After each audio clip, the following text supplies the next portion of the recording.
Olá, pessoal. Eu vou gravar para você aqui uma explicação sobre números diretamente proporcionais e números inversamente proporcionais. Bem, quando as sequências são diretamente proporcionais, eu tenho que dividir. Se eu tenho uma sequência A de números ABC e uma sequência B de números A', B', C', eu devo fazer a divisão aqui dos números correspondentes nas duas sequências. A dividido por A', está bem aqui, ó, vai ter que ser igual a B dividido por B', que por sua vez tem que ser igual a C dividido por C'. Isso tudo é igual a uma constante de proporcionalidade. Veja bem, se as sequências são diretamente proporcionais, eu tenho que dividir os números correspondentes nas duas sequências. Se os números são inversamente proporcionais, eu tenho que fazer os produtos, as multiplicações dos números correspondentes nas duas sequências. Essas mesmas sequências aqui, ó, A vezes A', ó, aqui está, tem que ser igual a B vezes B', e assim por diante, ó, C vezes C'. E tudo isso é igual a uma constante. Se os números são inversamente proporcionais, eu multiplico os números correspondentes nas duas sequências.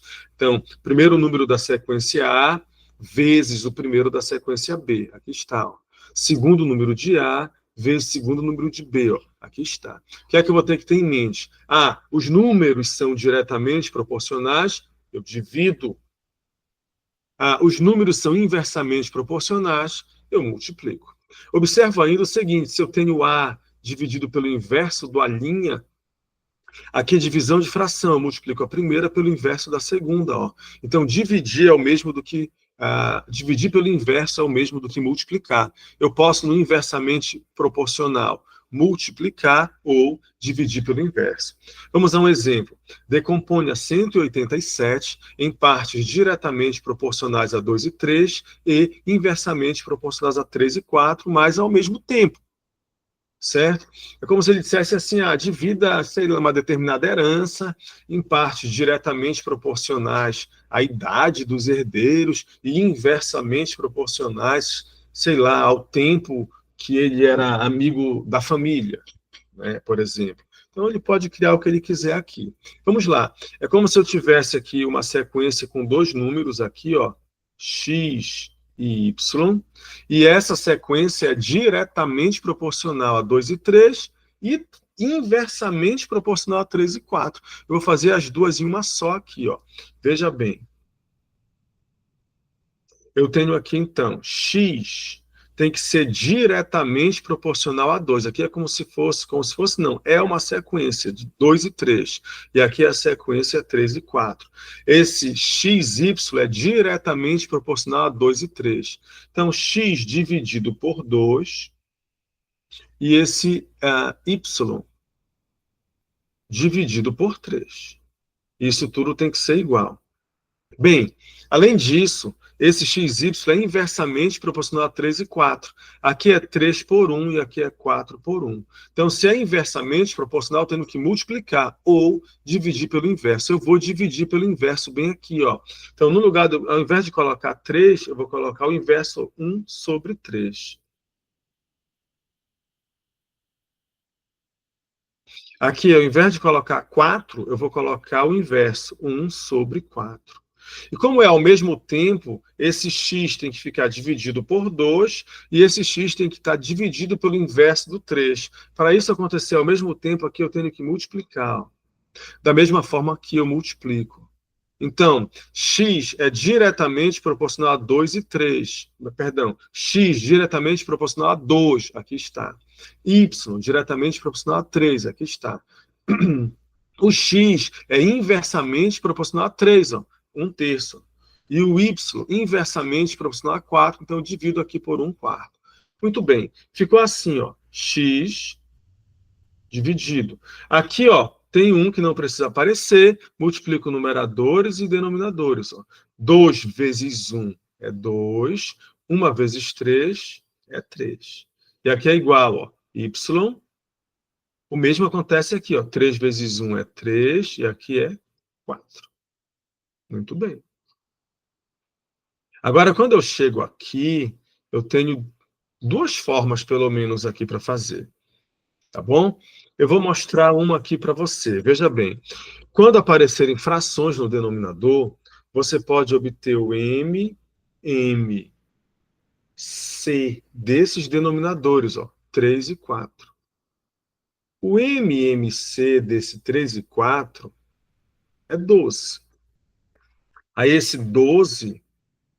MMC, você multiplica por essa fração, ó, 2 terços.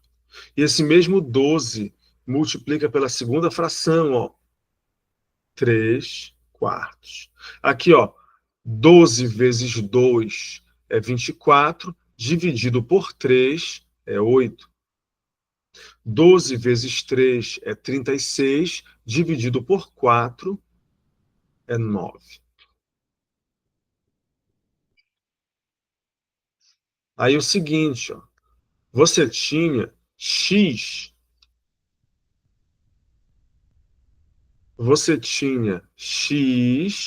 dividido por 2 terços. Aí no lugar do 2 terços, você vai substituir por 8. Você tinha y dividido por 3 quartos. E no lugar do 3 quartos, você vai colocar 9. Beleza. Existe uma propriedade de proporção que fala o seguinte, ó, em toda proporção, a soma dos antecedentes, no caso, x mais y, está para a soma dos consequentes, que são aqui 8 mais 9. Assim como cada antecedente está para o seu respectivo consequente. Eu vou repetir bem aqui a mesma propriedade. Em toda proporção, a soma dos antecedentes, no caso ali, x mais y, está para a soma dos consequentes, 8 mais 9.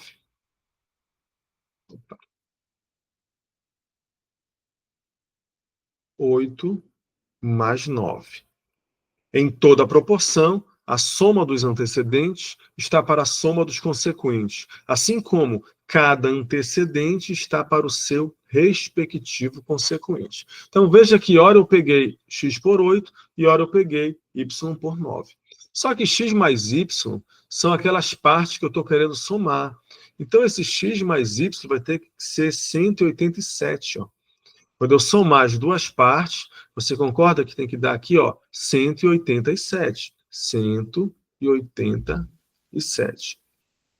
Dividido por quem? 8 mais 9. Ora, 8 mais 9 é 17.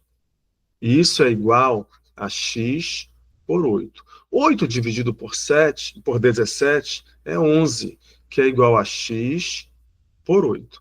X será, então, ó, 8 vezes 11, que é 88. Nós já vimos o seguinte, ó, que esse x mais y dividido por 8 mais 9, a gente acabou de calcular. Isso tudinho aqui, ó, dá quanto? Ó? 11. 11. Que é igual a quem? Ó? Y por 9. Então, o y vai ser 9 vezes 11, que é quanto? Ó? 99.